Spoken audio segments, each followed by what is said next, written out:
What's up, horror fan? Welcome back to the channel. So today we are giving our review and summary of Dexter Original Sin Episode 2, going by the name Kid in a Candy Store. So just going to let you know up front right now, there's going to be spoilers. We are going to cover off on very specific details of this episode. So just be aware before you proceed further. If you haven't checked out the episode 2 and you are planning on doing so, I would recommend go give it a watch, come back and watch our review and summary and let us know what you think. If you agree with us, don't agree with us. So we're going to go right into the details. We're going to keep this very high level. We're not going to go scene by scene. I think if you want that, it'd be better off just watching the episode, but we're just going to call out some of the highlights that we took in on this episode, especially coming off episode 1. And if you haven't seen our summary there, go check it out. But episode 1 for me was very underwhelming. Now I understand though, now watching episode 2, why episode 1 was set up the way it was. Even though we've already had a full series of Dexter, not just the original series, but New Blood as well, I felt with this episode 1, it didn't need to do as much character development or let us know what was truly happening. And they did it a little bit, but again, I didn't think it was very necessary because we already have all that information based on these other 2 series. Maybe they were doing that for those that might be new to the Dexter character or the Dexter verse, so to speak. But for me, as a longtime viewer of the series and of these characters, I didn't think it was very warranted.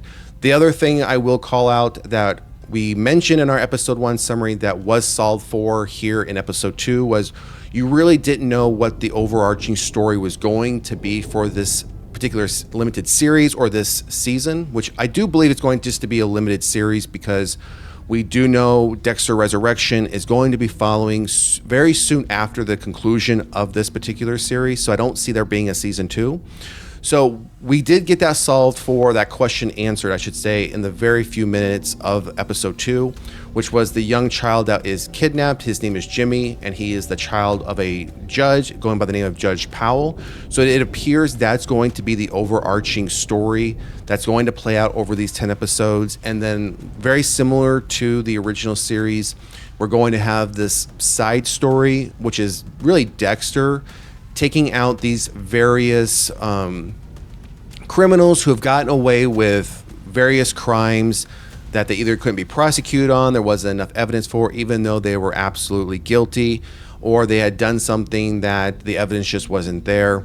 So there's going to be that side story playing out, again, very similar to the original series.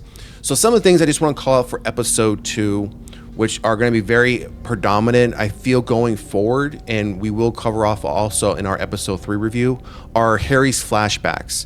So here we have Harry having multiple, it seems like every time Harry's character comes up, there's a flashback for him that takes him back to his early days as a detective. And in episode 2, we get our first view of him meeting Laura, which is Dexter's mom, and we also see where he meets Dexter as a child along with his brother. And if you don't know, his brother becomes a serial killer as well in the original series.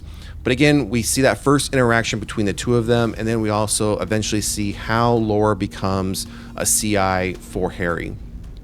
But again, it seems like Harry's role in the present time is very limited, and again, it's primarily on these flashbacks that we're going to be seeing Christian Slater's character of Harry playing out more, and the rest of the present time series really focusing on Dexter, and rightfully so it should. Now, the other thing that we see here, again, it's Dexter's first day, first week on the job. He goes through a hazing period, not just with his boss, but really with the rest of the detectives. He's sent on multiple food runs to get, whether it's food or coffee. He gets hazed during lunch amongst Masuka, Batista, and Harry's partner. And Harry pulls him aside, just letting him know, hey, this is just what it is. You're the new guy. You need to try to fit in, blend in. Dexter tries that, as we would expect him to, and it doesn't result in what we would expect or what Dexter really expects. It doesn't hit right. He stands out even more, realizes he does, and then tries to, again, to kind of pull back and just seclude himself, even though he tries to blend in further on. There are a few callbacks in this episode to the original series, one of them being the donuts that Dexter brings across in the morning. Every morning he seems to bring donuts in the original series. So in this particular episode, after the hazing of the lunch, Harry's had a heart attack. or at least they all believe he has a heart attack. In episode 1, we know that's what caused him to get to the hospital, but that wasn't his long-term stay at the hospital.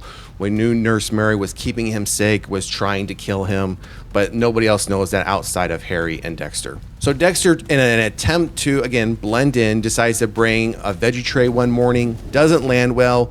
Everyone looks at him kind of oddly, like, why would you bring a veggie tray? And then later on in the episode, he brings in donuts. And then, again, I feel that's a callback to the original series and where that kind of tradition of Dexter bringing donuts in the morning starts to proceed further. We also see a known character, Camilla, in the records room for cold cases. She was previously played by Margot Martindale in the original series. So that relationship between Dexter and this character started very early on with Dexter looking at cold case files. But with this episode, there was the side story for Dexter picks up where Bautista tells him a story while they're at this bar, this restaurant that they frequent now. And there's a busboy that used to work there. His picture is up, and Bautista tells him a story about how this individual got in deep with a loan shark, and the loan shark tried to collect. Ultimately, ended up killing his mother, and then based on the amount of guilt that this individual had, he ended up retiring himself. But they could never prosecute the loan shark for the crimes, so he ended up getting away based on what Bautista tells Dexter. Dexter hears this story and feels that this is the right person to be his next victim, and is happy that the individual was never prosecuted and was able to get released. So this is where we lead Dexter down the path of, in the records room, pulling up this information and verifying who it is, how he can go about finding him. Now, the other character that we haven't really we don't see much in this episode, which is Deborah, but Deborah does play a very pivotal role here in this episode, where she is trying to get extra spending money. Her friend Sophia tells her, hey, just sell some stuff that you have at home. Deborah was looking through her mother's jewelry in an attempt to think, I'll sell some of this, but has a change of mind, comes across the earrings that Dexter took from Nurse Mary in episode 1 while she was going through his stuff. Believing that the earrings were real, she tries to pawn them, and finding out that they are fake, they're not real, and gives them to Sophia. Now, her friend's now wearing them. Dexter comes across and realizes that the earrings are now missing, and that she gave them to, and Deborah gave them to her friend. And obviously now Dexter has to work to figure out how he's going to be getting these earrings back. One of the other things I will call out in this episode that we did see very heavily in episode 1 was the music, the 90s music, and it felt like it was just overdone in episode 1. Episode 2 starts off that way. It feels like it's going to be another montage of 90s music. They did eventually pull back on that. It didn't feel as heavy as like a music video was playing out like it was in episode 1. So I am glad to see that they did reduce the amount of music overtones that they were using throughout the episode. Now, it is still there, don't get me wrong, but episode 1, it felt like it was happening every 5 to 8 minutes. There was another 90s song that was playing, and they were almost as if they were just trying to put music in just so you knew that this was happening in either 1990 or 1991. And again, I am glad that they did pull back on that. So the way the episode comes to an end is we have the finger of the kidnapped child Jimmy severed and sent to Miami Metro, and once it's received, they don't necessarily know it's his until they can obviously confirm it is him, in which they do confirm it's him. Now, the only suspect that we've heard about thus far that could be involved in this kidnapping is the character named Estrada. Now, this is Harry's theory that Estrada is involved, which is linked to the cartel.